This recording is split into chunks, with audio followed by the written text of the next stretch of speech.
Beauxbatons approaches. Where? Said many students eagerly, all looking in different directions. There! Yelled a sixth year, pointing over the forest.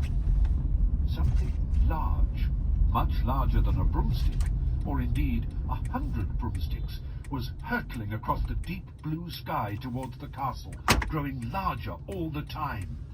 "It's a dragon!" shrieked one of the first years, losing her head completely. "Don't be stupid! It's a flying house!" said Dennis Creevy. Dennis's guess was closer. As the gigantic black shape skimmed over the treetops of the Forbidden Forest and the lights shining from the castle windows hit it, they saw a gigantic, powder-blue, horse-drawn carriage, the size of a large house, soaring towards them, pulled through the air by a dozen winged horses, all palominos, and each the size of an elephant.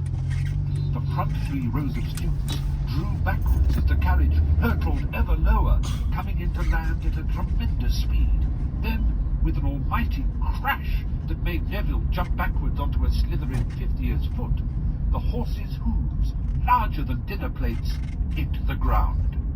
A second later, the carriage landed too, bouncing upon its vast wheels, while the golden horses tossed their enormous heads and rolled large, fiery red eyes.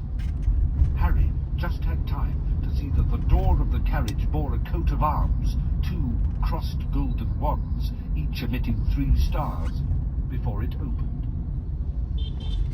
A boy in pale blue robes jumped down from the carriage, bent forwards, fumbled for a moment with something on the carriage floor, and unfolded a set of golden steps. He sprang back respectfully. Then Harry saw a shining, high-heeled black shoe emerging from the inside of the carriage, a shoe the size of a child's sled, followed almost immediately by the largest woman he had ever seen in his life.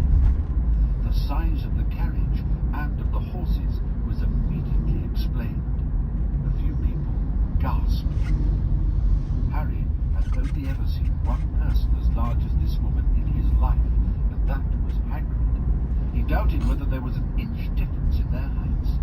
Yet somehow, maybe simply because he was used to Hagrid, this woman, now at the foot of the steps and looking around at the waiting, wide-eyed crowd, seemed even more unnaturally large. As she stepped into the light flooding from the entrance hall, she was revealed to have a handsome, olive-skinned face, large, black, liquid-looking eyes, and a rather beaky nose. Her hair was drawn back in a shining knob at the base of her neck. She was dressed from head to foot in black satin, and many magnificent opals gleamed at her throat and on her thick fingers. Dumbledore started to clap. The students, following his lead, broke into applause too, many of them standing on tiptoe, the better to look at this woman. Her face relaxed into a gracious smile, and she walked forwards towards Dumbledore, extending a glittering hand. Dumbledore, though tall himself, had barely to bend to kiss it. "My dear Madame Maxime," he said, "welcome to Hogwarts." "Dumbledore," said Madame Maxime in a deep voice, "I hope I find you well." "On excellent form, I thank you," said Dumbledore. "My pupils," said Madame Maxime, waving one of her enormous hands carelessly behind her.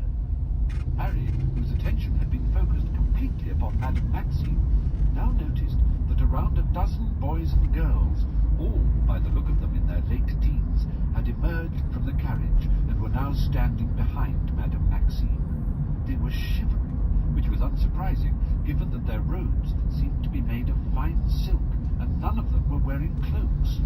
A few of them had wrapped scarves and shawls around their heads. From what Harry could see of their faces, they were standing in Madame Maxime's enormous shadow.